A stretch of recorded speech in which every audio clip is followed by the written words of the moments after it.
I'm fired up and I'm ready to go. I'm fired up and I'm ready to go. I'm fired up and I'm ready to go. This is the Billionaire Brown experience. Let's go. All right, so fill in this statement. I want to know how you feel about this. Homeless people are what? Homeless people are people too.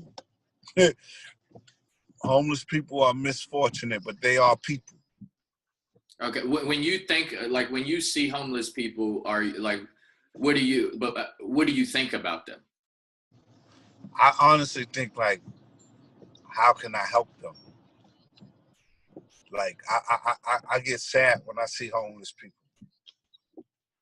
Okay. Do you ever look like, do you ever call them bums? I mean, I grew up in Harlem, and there was a lot of homeless people, and since we was little, we call grown men that don't dress nice bums. Right. So a bum has a different, from Harlem, a bum has a different meaning for us. Like, a bum could be somebody that has a home. Right. Just a bum. But do you think, like, is it possible to end homelessness or no? Does there have to be homeless people?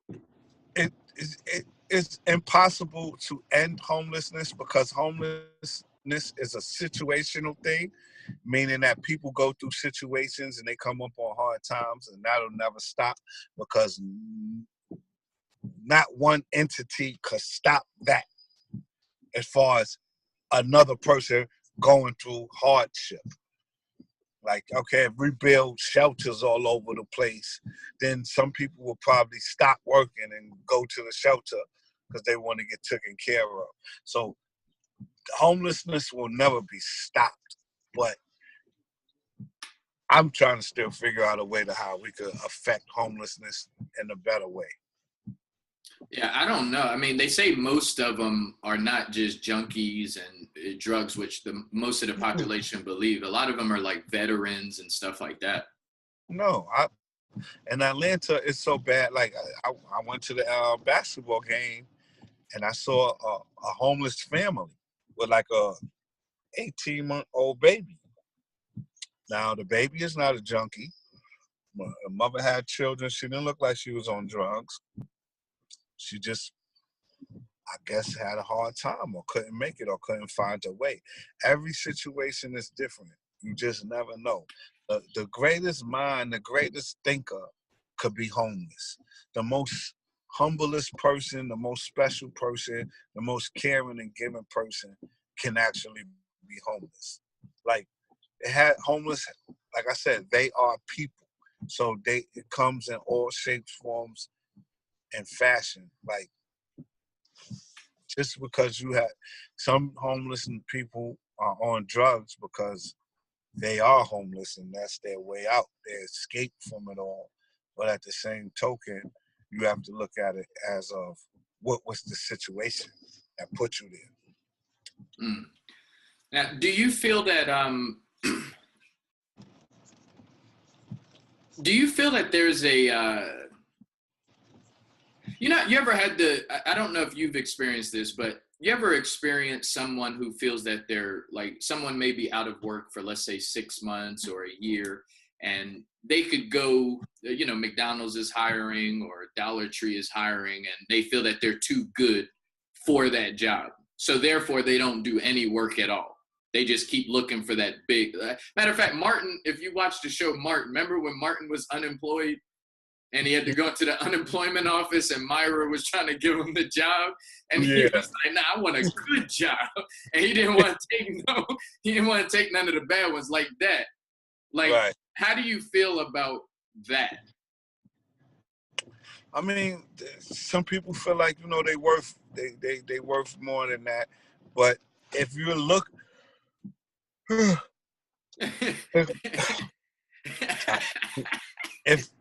if you're looking for the job instead of just sitting down on your behind, I mean, I can't fault a person, because you gotta want more in life. But if nothing is happening, then you have to get a job and still look for a job.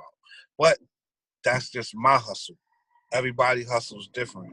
So it all depends on the person's work ethic. Like, some people could see working in McDonald's as an opportunity, and some people could see it as a curse. Like, you know. I gotta ask you this question: have you ever worked at a fast food restaurant? No, I didn't work at a fast food restaurant. What? No, I haven't. You missing out? How you never worked at a fast food restaurant?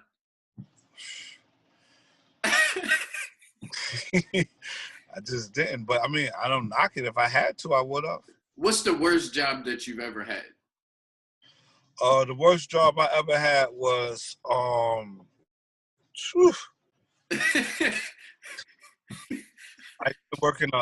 used to work in like a leather coat factory. What was you doing? I was like taking coats out of boxes and putting them on hangers. And oh man, consistently, non-stop. It was like the worst job ever. Yeah. Let me ask you this. Do you have any jobs that, or any, forget jobs, do you have any types of work that you've ever done in your life that you feel that you want to make sure that your children get that type of experience, whatever that may be?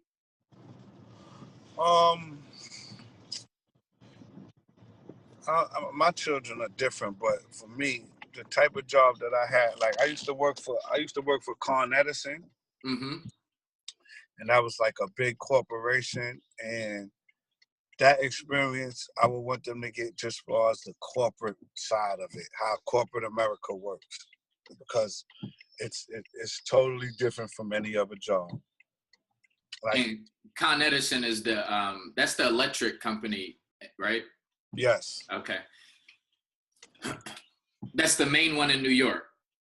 That's the main electric company in the world.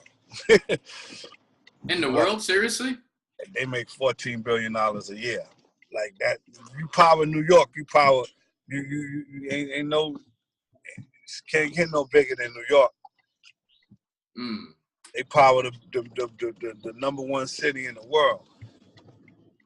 So, you know, ain't nothing touching them as far as electric companies. Motivating you to firm, fit, and fabulous. Here is our company website, www.femmefatalefitclub.bigcartel.com. We are a no judgment zone, here to help any woman ready to take control of her health and well-being. Here's our blog, www.femmefatalefitclub.com. We offer not only personal training services and virtual fitness programs, we also offer products such as water bottles, a cute inspirational tank top for women that says #TeamNoExcuses, and support across our social media channels. Come join the club. Follow us on Instagram at Femme Fatale Fit Club, or join our group on Facebook at Femme Fatale Fit Club. Now back to your favorite podcast.